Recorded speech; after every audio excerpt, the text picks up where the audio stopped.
upama gak ono agama, gak ono Islam, gak ono Kanjeng Nabi, awakmu kira-kira matur nuwun tak gak nang wong tuamu. Nang wong tuamu nang Gusti Allah karo sing berjasa nang awakmu. Awak matur nuwun tak gak? Mboten. Kok gak? Lha kon gak duwe utek ta, gak duwe ati ta?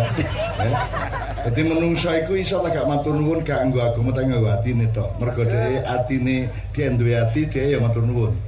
Nek dadi janjane agama iku janjane nek menungsone bener dadi menungso temen iso gak perlu kecuali ibadah Allah saja.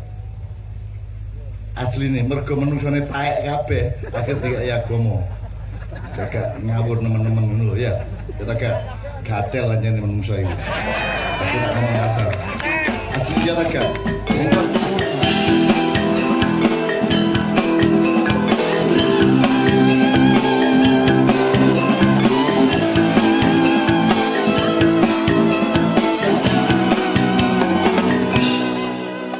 Ingsun memuji Kita kei waktu untuk tanya jawab ya, terutama mengenai Bojonegoro dan khusus.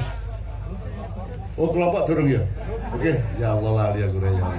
Silakan kelompok 3 tadi maju ke depan untuk presentasi dan ini puncak ilmu kita adalah kelompok akan presentasi tentang ayat Al-Jumu'ah ayat 30. Apa tuh? Mas Helmi tolong di moderatori. Duduk di pinggir-pinggir, yang presentasi ke tengah. Ayo, Mas Helmi tolong di moderatori. Tapi melarat aja. Arek-arek iku senengane nang Kalisari. Cuk gampang kali nyambut gawe ya apa ngene. Respon. Ya, respon saya itu menurut pribadi saya itu masalah dari pola pikir. Pola pikir seseorang. Pola pikir seseorang harus qanaah atau neriman. Apa yang diberikan Allah harus kita syukuri. Atau kalau gini, kalau ini oleh tagak kon sembahyang tujuannya cek sugih. Menurut saya boleh. Karena saya ya pengen sugih. Ya pengen sugih nyambut gawe ini sing bener lah. Salatnya itu ke Allah, bahwa karena kamu sholat terus Allah nyugih awakmu alhamdulillah. Tapi tujuannya sholat duduk sugih, tujuannya sholat ala cek Gusti Allah seneng karo awakmu lah. Itu ya kira-kira ngene ya. Terus ono meneh rek, apa nek sugih iku mesti berkah? Belum tentu. Kadang jadi di urip ku ono papat rek, siji kon dikei rezeki, nomor loro kon dicoba, nomor telu kon digunggung, nomor papat kon gak dipratekno karo Gusti Allah. Jadi bahasa Arabnya 1 barokah atau rezeki, nomor 2 awakmu diuji, imtihan ya. Nomor 3 istidraj, awakmu dibombong. Wong dikei sugih terus dibombong, ceke kepreset. Jadi ada orang yang memang disugihno karo Gusti Allah dalam rangka digunggung. Nek cara Bojonegoro apa rek? Gunggung. Dilulu. Nomor 4 gak diperhatikno basuke bang melarat Gusti Allah gak peduli. Kan gitu. Nah, jadi saiki yang namanya sukses berhasil itu kan belum tentu sama dengan sugih ta menjadi penguasa atau apapun kan. Itu tetap tergantung kepada kelengkapan nilai di sekitarnya ya. Oke. Tepuk tangan untuk kelompok yang pertama. Maha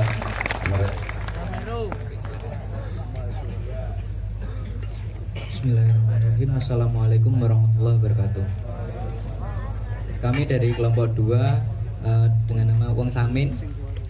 Menurut kami tafsir dari Faidah Qutiyatus Sholat la'allakum tuflihun, yaitu apabila kita telah menunaikan sholat maka kita akan beruntung. Menurut kami definisinya ialah sholat itu kurang lebih seperti berkah, atau kalau di kehidupan kita itu seperti berkah. Kita sudah diberi, kita sudah dikasih, kita sudah diberi hidup, kita sudah bernafas. Kita apa sih kewajiban kita kepada yang telah memberi kita? Imbal baliknya apa sih kepada apa yang telah memberi kita itu imbal baliknya seperti apa? Kemudian ketika kita telah membalikan kewajiban kita atau yang telah memberi kita kepada yang memberi kita, itu entah itu kembali lagi ke kita itu sebuah keuntungan ataupun apapun, itu kan sudah kehendak lagi kepada yang memberi, ibaratnya seperti itu. Ibarat seperti kita sudah diberi hidup, kita sudah diberi bernafas sampai saat ini, mulai dari kecil dan sampai sekarang itu kita itu sudah sebuah berkah atau sudah karunia yang telah dikasih kita. Otomatis apa sih imbal baliknya kita kepada yang telah memberi kita, yaitu ya dengan sholat itu tadi. Sholat itu tadi itu pun definisinya juga banyak. Sholat itu suatu kewajiban yang memang kita secara muslim, definisinya memang kita itu kewajiban kita sebagai muslim kepada sang pencipta, yaitu Allah Subhanahu wa taala. Sama halnya kita berbakti kepada orang tua, itu juga sebuah ibadah atau sholat kita kepada Gusti Allah. Karena orang tua kita melahirkan kita, membesarkan kita hingga seperti ini, itu juga sebuah berkah. Otomatis sholat kita atau kewajiban kita kepada orang tua itu apa ya? Berbakti dan mentaati. Otomatis hasilnya apa ya? Kita jadi seperti ini. Karena orang tua mana sih yang tidak suka anaknya sukses? Orang tua mana sih yang nggak mau anaknya berhasil dan sebagainya? Otomatis ketika orang tua kita berbakti kepada mereka, otomatis imbal baliknya ya baik ke kita, seperti itu. Kemudian untuk yang kedua tentang wabtaghu min fadlillah. Kemudian carilah ke karunia Allah, seperti itu. Carilah karunia Allah itu ya, kita sebenarnya nggak perlu mencari karena kita sudah ada di sekeliling kita sudah mengalaminya, sudah diberi karunia. Namun bagaimana cara kita mensyukurinya? Jadi bagaimana cara kita menikmatinya, seperti itulah. Intinya seperti itu. Terima kasih. Wassalamualaikum warahmatullahi wabarakatuh. Kira tepuk tangan sih aku ngerespon ke pertama ini. Upama gak ono Islam, gak ono Islam, gak ono syariat, gak ono Kanjeng Nabi, kira-kira kon matur nuwun tak nang Gusti Allah. Nggih. Gak ono agama ngono kon cik matur nuwun tak karo Gusti Allah. Tergantung kita Aku takon awakmu. Upama gak ono agama, gak ono Islam, gak ono Kanjeng Nabi, awakmu kira-kira matur nuwun tak nang wong tuamu. Nang wong tuamu nang Gusti Allah karo sing berjasa nang awakmu. Awak matur nuwun tak gak? Boten. Kok gak? Lha kon gak duwe utek ta, gak duwe ati ta? Dadi menungso iku iso tak gak matur nuwun gak nggo agama tak nggo atine tok. Mergo dhewe atine dia duwe ati, dia ya matur nuwun. Nek dadi janjane agama iku janjane nek menungsone bener dadi menungso temen iso gak perlu kecuali ibadah Allah saja. Asline mergo menungsone taek kabeh akhir dikai agama. Jaga ngawur teman-teman ngono lho ya. Kita gak gatel anjene menungso iki. Aku tak ngomong kasar. Asli iya ta gak? Wong kon tak takoni upama gak ono agama mosok kon gak matur nuwun karo ibumu. Matur nuwun. Lah iya, lah saiki lek ngomong matur nuwun, ngomong gak man. Iya. Mosok untuk matur nuwun kon ngenteni ayat, ya toh? Mosok kon lesu tak kei sego terus ndelok ayat sik ket matur nuwun. Gak langsung kon matur nuwun. Nah itu loh yang saya maksud.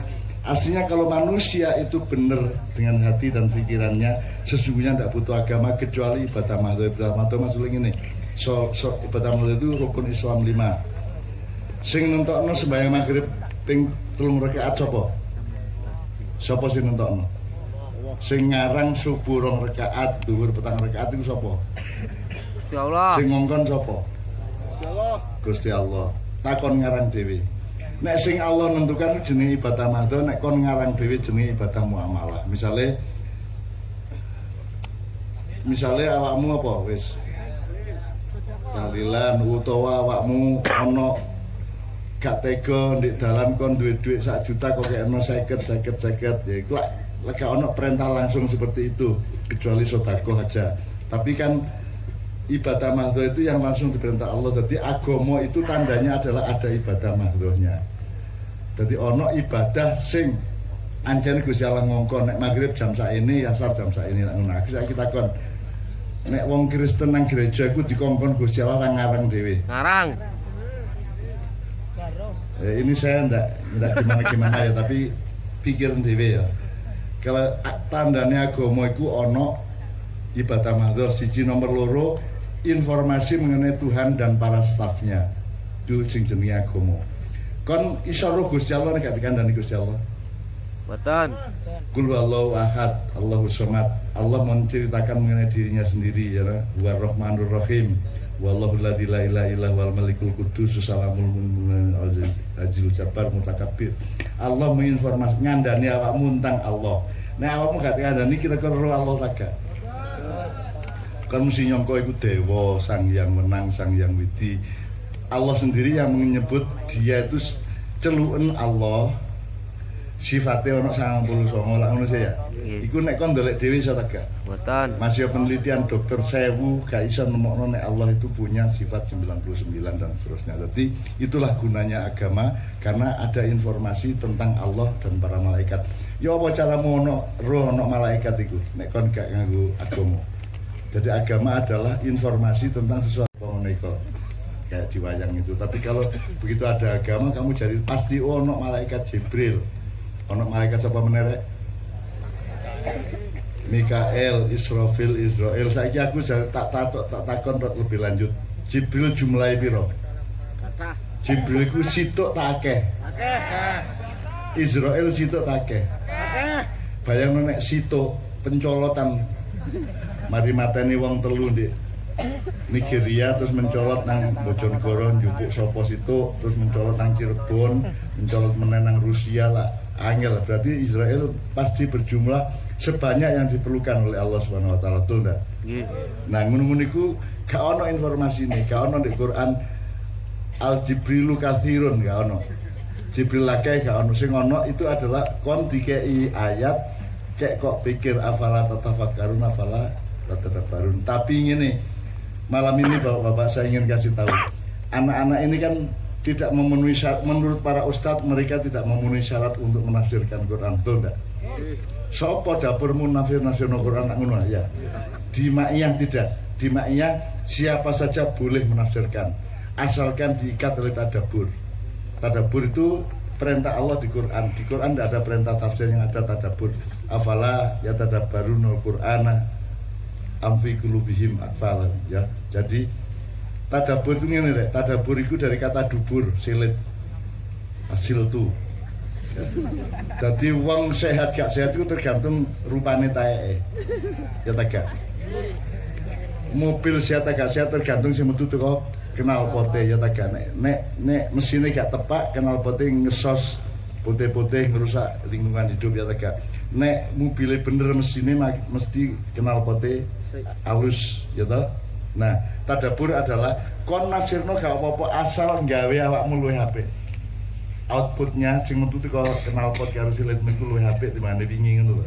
Jadi tadabbur itu ndak nafsirkan ndak apa-apa asalkan tadabburnya bener. Nah, saiki apa nek wong pinter nafsirno mesti wong luwih apik timbang gak pinter nafsirno? Mboten. Aku takon. Apakah ustadz yang pinter Quran mesti luwih apik atine timbangane wong sing gak ngerti Quran? Mboten. Agak mesti sih. Mulane ojo mengandalkan tafsir tapi andalkanlah prinsip tadabbur. Wis kon ruwe alif lam mim tok ya babah iku kode rek. Iku kode. Itu sandi. Alif lam mim shad itu sandi. Kaf ya ain shad itu sandi. Nun itu sandi. Jelas toh. Nek nun kan sandi kangil dideleki. Ya nun najib sama itu ya. Jadi itu semua ditafsirkan iso tegak. Sopo penafsir yang bisa menafsirkan alif lam mim lah kau ono sih dole ono buku tafsir kabeh mereka semua mengatakan hanya Allah yang memahami yang tahu maknanya terus saiki nang wong takon lah nek sing memahami Allah taala lha apa dadekno ayat bareng ya apa jawabmu lha apa kate ayat bareng untuk apa difirmankan kalau hanya bisa dipahami oleh yang memfirmankan seharusnya kan firman itu kan bisa harus bisa dipahami oleh yang dikasih firman lah ngono sih tapi kan bukti ini gak iso nah apa difirmankannya apa jawabmu ya karena kita diminta untuk didorong oleh Allah untuk menyadari bahwa tidak semua hal Anda akan bisa ketahui makanya Allah mengatakan ana alam wa antala ta'lam saya tahu dan Anda semua tidak tahu kan gitu dan kita butuh sesuatu yang tidak tahu misalnya ukurane BH bojone tanggamu piro kon oleh ro ta gak oleh ro Oleh. ya paling mengira-ira mengasumsikan tapi lah gak usah kok dolek iya Gak usah kok selidiki ya, gak usah kok riset. Misalnya kon meneng-meneng arek wedok kok cekel, lha apa kon nyekel riset. Dasmu. Penelitian dasmu ya. Ada sesuatu yang kamu tidak perlu tahu. Kamu kawin sama istrimu saja kamu tidak harus tahu sebelumnya, betul enggak? Jerone sak piro, rasane ya apa lah gak. Mosok kok jajal sih. Arek saiki, Pak, aja sampai tempat ini jadi jajal-jajalan ya. Tempat ini jangan sampai menjadi tempat di mana ada losmen untuk penelitian arek lanang nang arek wedok itu. Ini ya. Gitu ya, Dik ya. Jadi terima kasih atas jawaban Anda, tapi pokoknya Anda mengerti beberapa hal. Ibadah mahdhu itu tanda ada agama. Karo jenenge rek, Islam sing jenengi sapa? Inna dina indallahi Islam. Islam. Jadi nek kon duwe anak iku tandane anakmu kon sing jenengi lak ngono. Nggih. Nah sing duwe agama Gusti Allah, sing gawe Gusti Allah berarti sing jenengi ya Gusti Allah. Aku takon nek Hindu sing jenengi sapa? Itu satu ajaran kebijaksanaan hidup yang berasal dari Hindustan. Nek Buddha ajarannya Buddha Gautama. Nek Kristen karena ajaran Yesus Kristus yang gitu kan dianggapnya gitu. Tapi kan bukan Allah yang memberi nama. Jadi yang diberi nama oleh Allah adalah Islam. Jadi inna dina indallahil Islam itu artinya apa? Selama ini kan nek kon maca tafsir sesungguhnya agama yang diridhoi Allah adalah Islam. Oh, jadi ono agama liya berarti meskipun tidak diridhoi. Ya, jadi kon kudu belajar logika rek. Nek artinya inna dina indallahil Islam adalah agama yang diridhoi oleh Allah adalah Islam, berarti ada agama lain meskipun tidak diridhoi. Nah, kalimat diridhoi ndek endi wong ono inna dina indallahil Islam. Nek kata diridhoinya enggak ada. Jadi nek diterjemahkan secara epistemologis, rasional, yang agama bagi Allah adalah Islam, yang bukan Islam bukan Agama. agama. Tapi ngene iki aurat, ojo diomong-omongno nang pendeta, nang pastor, nang kanca-kanca Kristen. Meneng wae babah-babah kono Kristen gak apa-apa. Ojo atik uwel, ojo atik babah-babah ngono ya. Muga-muga Allah memberi hidayah mek ngono doa ya. Gitu. Tapi ngerti maknanya ya.